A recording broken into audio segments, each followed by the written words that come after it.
Olá pessoal, sejam bem-vindos a mais um vídeo aqui no canal. Hoje eu vou dar sequência nas aulas que a gente estava vendo sobre classificação de CFOP e CST. Hoje seria a quarta aula e a última aula sobre esse assunto. Então vamos lá. Para quem caiu aqui nesse vídeo, temos 3 aulas anteriores que eu começo falando da origem, do CST, do CSOSN e na aula de hoje a gente vai falar sobre o CFOP. Tá? Então, volta lá, assiste as demais aulas e depois continua nessa aula aqui. E aproveita e se inscreve aqui no canal, deixa um like e vamos aí aguardando as próximas aulas que eu venho trazer aqui bastante conteúdo para vocês, tá? Sem mais delongas, deixa eu compartilhar aqui a minha tela para vocês, para a gente começar a nossa aula. Então, hoje eu vim falar sobre o Código Fiscal de Operação e Prestações, que é o código do CFOP, que ele é utilizado na emissão dos documentos fiscais. Não só quando a gente está emitindo um documento fiscal, uma nota fiscal, mas também quando a gente está escriturando o documento fiscal. Então, ele tem 2 formas de ser analisado como vai ser utilizado esse código, mas sempre com enfoque em quem está emitindo o documento fiscal ou em quem está escriturando o documento fiscal, tá? Sempre com enfoque na pessoa que está fazendo, na empresa que está fazendo aquela operação. Então, o Código Fiscal de Operação e Prestação, ele serve para dizer o que é aquela operação, o que está acontecendo. Se eu estou emitindo uma nota fiscal de venda,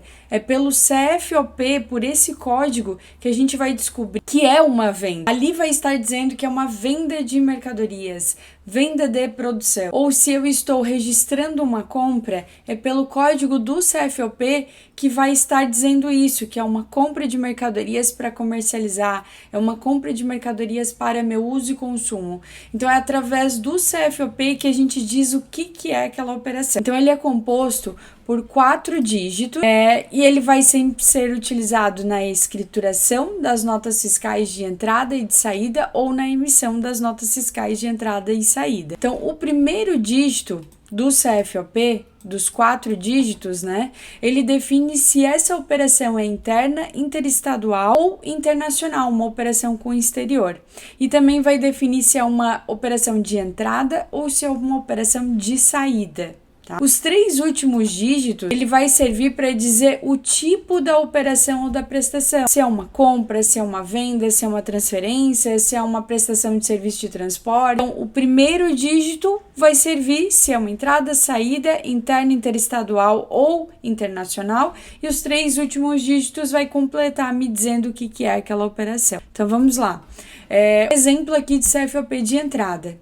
Então, sempre que o primeiro dígito for 1, 2 ou 3, indica que é CFOP de entrada. E o 1 significa que é interna. Está acontecendo uma compra que eu estou fazendo, por exemplo, dentro do meu estado. O fornecedor e o cliente estão situados dentro do mesmo estado. Interestadual vai iniciar com 2, significa que o início da operação está acontecendo em um estado e terminando em outra unidade da federação. Aí seria interestadual, inicia com 2. E 3 significa prestação, operação com o exterior. Então, se eu estiver importando uma mercadoria do exterior, contratando um serviço do exterior, aí vai iniciar com 3 o CFOP. Então, um exemplo aqui, se eu estou comprando um produto e vou registrar a nota fiscal na minha entrada, e esse produto é uma matéria-prima, por exemplo, eu vou escriturar esse produto como compra para industrialização. Se for uma operação de dentro do meu estado, o meu fornecedor estava no mesmo estado que eu vou usar 101. Se for de fora do estado, 201. Esse 101 significa que é uma compra para industrialização. Se for compra para revender, eu não vou fazer nenhum processo de industrialização, aí eu vou utilizar outro CFOP. Seria 102, que é compra para comercialização. Compra para uso e consumo, 1556. Então, sempre com um enfoque em estar escriturando o documento fiscal. Então, não importa como que o fornecedor emitiu a nota fiscal dele. Para o fornecedor, pode ser uma revenda de mercadoria, por exemplo. Ele vende com o CFOP de venda, o 5102, por exemplo, e eu vou registrar com o CFOP de entrada com enfoque na minha empresa, como 101, que é compra para industrialização, certo? Então, se for uma transferência para comercialização, a gente vai ter CFOP específico. Se eu quero dizer que eu estou registrando uma devolução de venda de produto que eu vendi, que foi produto do meu estabelecimento, vai ser o 201 ou o 2201. Aquisição de serviço de transporte por estabelecimento industrial. Então, o caso do serviço de transporte, né? Às vezes eu, que sou o contratante do frete, né? O tomador do serviço, eu vou contratar uma transportadora aqui do meu estado, porque ela já tá lá em outra unidade da federação fazendo um frete e eu preciso que ela traga uma mercadoria lá para mim. A transportadora e a minha empresa são do mesmo estado, só que a mercadoria está vindo de outra unidade da federação. Então é uma operação interestadual. Mesmo que o transportador e o tomador de serviço estão dentro do mesmo estado, mas o frete está iniciando e terminando em outra unidade da federação. Então aqui o CFOP iniciaria com 2, certo?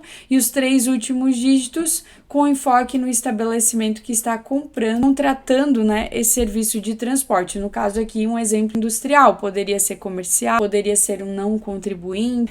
E o CFOP de saída, ele vai iniciar aqui com o código 5, 6 ou 7. 5 se for uma operação interna, 6 se for interestadual e 7 se for uma operação com o exterior.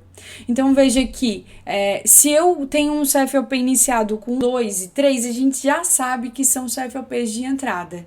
5, 6 e 7 são CFOPs que são emitidos com enfoque em saídas do meu estabelecimento. Então, se eu estiver fazendo uma venda, se eu estiver fazendo uma transferência, saindo com a mercadoria da minha empresa, se eu estiver fazendo uma devolução de compra, eu estou dando a saída de algo que eu comprei, estou devolvendo para o meu fornecedor. Se eu estou prestando serviço de transporte, então a mesma ideia do que a gente viu na entrada, só que agora com enfoque na saída. Então, o CFOP de entrada, pessoal, provavelmente a gente utiliza ele, né, quando está escriturando as notas fiscais que recebemos, certo? Só que nada impede de ter uma situação em que eu precise emitir também uma nota fiscal de compra. Se eu compro um produto de uma pessoa física, para dar entrada na minha empresa, pelo fato de eu ser contribuinte do ICMS, eu tenho que emitir uma nota fiscal para dar entrada daquele produto ali na minha empresa. Então, nesse caso, eu vou emitir uma nota fiscal com o tipo ali da nota como entrada e utilizando o CFOP de compra de mercadorias. Então, esse CFOP aqui de entradas, a gente pode utilizar tanto para escriturar uma nota que foi emitida pelo meu fornecedor, com o CFOP lá que ele usou com enfoque no estabelecimento dele, mas eu vou registrar a nota com enfoque no meu estabelecimento, ou também posso utilizar para emitir uma nota fiscal de entrada para a minha empresa. Quando eu compro mercadorias de empresas, de pessoas, né, ou empresas que não emitem documentos fiscais, né, por não serem contribuintes do ICMS, ou não serem obrigados a emitir documento fiscal, que é o caso do MEI, ou se eu estou fazendo uma devolução de mercadorias que eu fui lá, vendi uma mercadoria para o meu cliente, mas ele recusou, não aceitou aquela mercadoria e voltou para minha empresa com a mesma nota fiscal de venda. Também é uma hipótese que eu tenho que emitir uma nota fiscal de entrada. E eu vou utilizar um CFOP de devolução de venda do meu produto. E eu vou estar emitindo a nota fiscal de entrada. Como eu mesmo emiti a nota, quando eu vou escriturar, é o mesmo CFOP que eu vou utilizar nesse caso, certo? Eu só vou utilizar um CFOP diferente quando eu estiver escriturando um documento que foi emitido por um terceiro. Então, o documento, quando a gente vai escriturar ele pode ser um documento de emissão própria, que eu mesmo emiti, ou emissão de terceiros, que foi emitido por outra pessoa, no caso um fornecedor, transportador, né, conforme for o caso. Então, os CFOPs de venda, né, a mesma situação, né, se for interna, iniciado com 5, se for interestadual, iniciado com 6. Se eu fazer uma exportação de serviço, uma exportação de mercadorias, se eu vender lá para o exterior, vai ser iniciado com 7, né, então tem que ser daqui para o exterior, não seria o caso da remessa com fim específico de exportação, tá? A remessa com o fim específico de exportação, tu tá mandando, por exemplo, para uma trade, ela que vai fazer o processo de exportação. Aí vai ser 5 ou 6, porque tu tá mandando dentro do Brasil. O 7 seria para fora do Brasil, exportação direta. Ok? E qual seria, né, a forma de registrar esses CFOPs, né? Então, não tem uma fórmula mágica, um padrão, mas a gente já consegue montar uma tabelinha conforme a atividade do cliente, conforme as compras do cliente. Quando a gente está configurando uma importação de documentos fiscais no nosso sistema ali de escrituração, já dá para pegar alguma correlação, mas ainda assim a gente sempre tem que analisar cada caso, né? Não existe uma fórmula mágica. Então, um exemplo aqui, ó, um CFOP, né?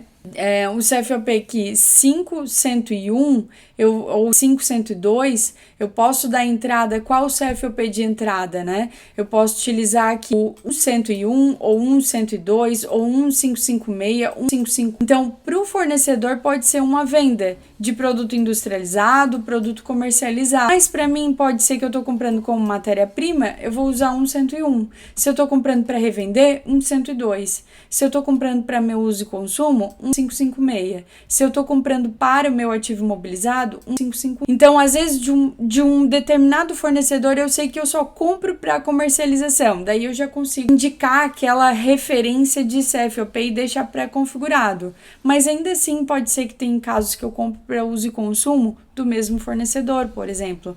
Então, eu sempre vou ter que analisar as minhas notas, identificar para que eu estou destinando aquela mercadoria ali na minha empresa, para saber qual o CFOP que eu devo registrar aquela minha entrada, né? Então, sempre com enfoque em estar escriturando a mercadoria. Então, o CFOP de mercadoria com substituição tributária. Então, quando eu recebo, por exemplo, uma nota fiscal, né, com CFOP de venda 5401 ou 5405, né, que foi venda com substituição tributária, eu posso registrar, claro, sempre seguindo com enfoque na minha empresa, pode ser para industrialização, pode ser para revenda ou pode ser para uso e consumo, mas aqui eu já tenho a situação que ela está sujeita ao regime da substituição tributária, e daí já muda esses CFOPs aqui que a gente viu. A gente também vai ter CFOPs específicos para compra de produtos sujeito ao regime da substituição tributária. Então vai ser 1401, 403, aqui se for 1401 se for para matéria-prima, compra para industrialização, 1403 se for para comercialização, 1407 se for para uso e consumo. Então vai depender do enfoque da minha empresa, se aquela operação está sujeita ao regime da substituição tributária. E aqui eu tenho alguma forma de correlacionar CFOPs com CSTs? Às vezes dá, mas nem sempre. A gente também tem que olhar cada caso, né? Então, por exemplo, o CFOP 5405, que é venda de mercadoria sujeita ao regime da substituição tributária, onde o ICMS-ST já foi retido numa etapa anterior, eu sei que eu estou na condição de substituído aqui. Esse CFOP é específico para esse caso. Então, como a gente viu lá na aula do CST, o substituído, ele usa o código 60. Então, nesse caso aqui, eu consigo correlacionar CFOP com CST. O CST 40 de isenção, né? Se o produto que eu estou comercializando, ele tem benefício fiscal de isenção, então é um benefício vinculado ao produto. Então, às vezes eu consigo deixar correlacionado, né? Minha entrada vai entrar com isenção, vai ser vendido com isenção. Então, eu posso analisar já no momento do registro da minha entrada, aquele produto que eu estou comprando está vindo com isenção.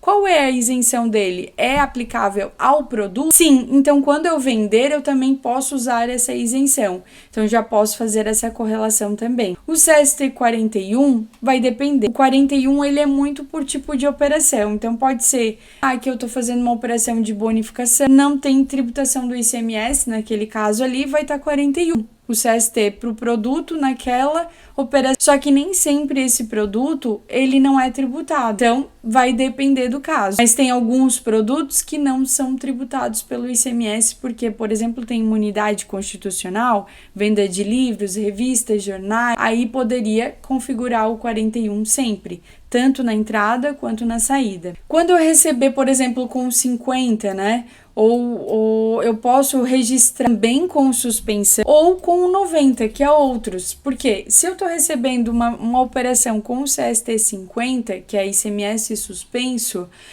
pode ser uma remessa para conserto, pode ser uma remessa para industrialização. Então, eu posso dar entrada com o CFOP 50 na minha empresa ou com o CFOP 90, que é outros, tá? O 51, que é diferimento, né? O 51 Se eu recebi do meu fornecedor com o ICMS diferido, eu registro a entrada com o ICMS diferido. Se eu vou revender essa mercadoria, eu tenho que analisar se eu também posso aplicar o diferimento. Se eu não posso aplicar o diferimento, a minha entrada vai ser com CST 51, mas a minha saída pode ser com CST 00, como tributado, tá?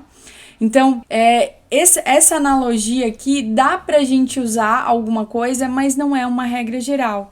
Então, se eu receber aqui com o CST 5405, eu vou, por exemplo, posso escriturar com um desses CFOPs aqui com substituição tributária e com o CST 60, que foi retido anteriormente, e revender com o mesmo CST. Se eu recebi com um desses códigos aqui, eu posso escriturar com um desses códigos aqui na minha entrada. A mesma coisa o 90, né? Eu estou recebendo pelo motivo de outros, que não foi possível identificar um CST específico, então eu registro também na minha entrada com o 90, tá? Então, existe, né, uma forma de relacionar esses CSTs um outro? Não existe, pessoal. Então, aqui eu trouxe até uns casos aqui de CFOP de saída, tá?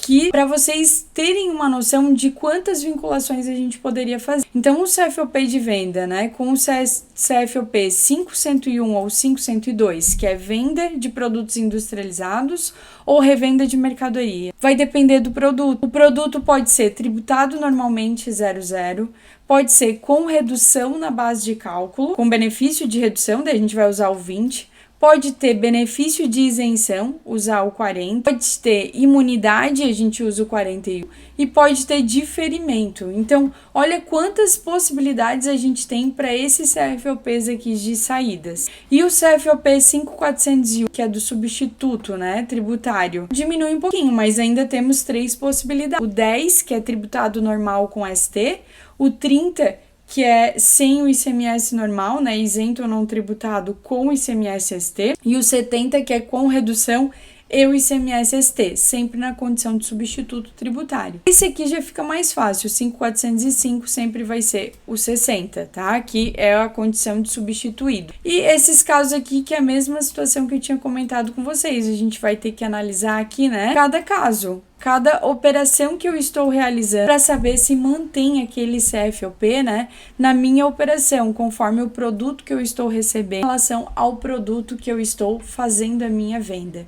Então, o importante é a gente entender que não existe uma fórmula mágica para a gente configurar, ter uma correlação de CFOPs.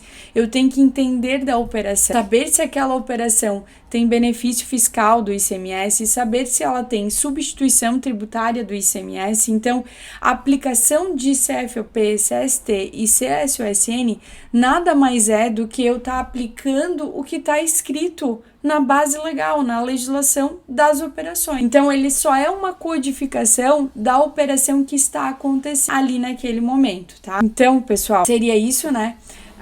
Uma aula curta, rápida, para a gente finalizar essa parte do CFOP que eu estava devendo para vocês. Acredito que eu consigo voltar aí com mais conteúdo em relação ao ICMS. Vejo vocês na próxima aula. Até mais!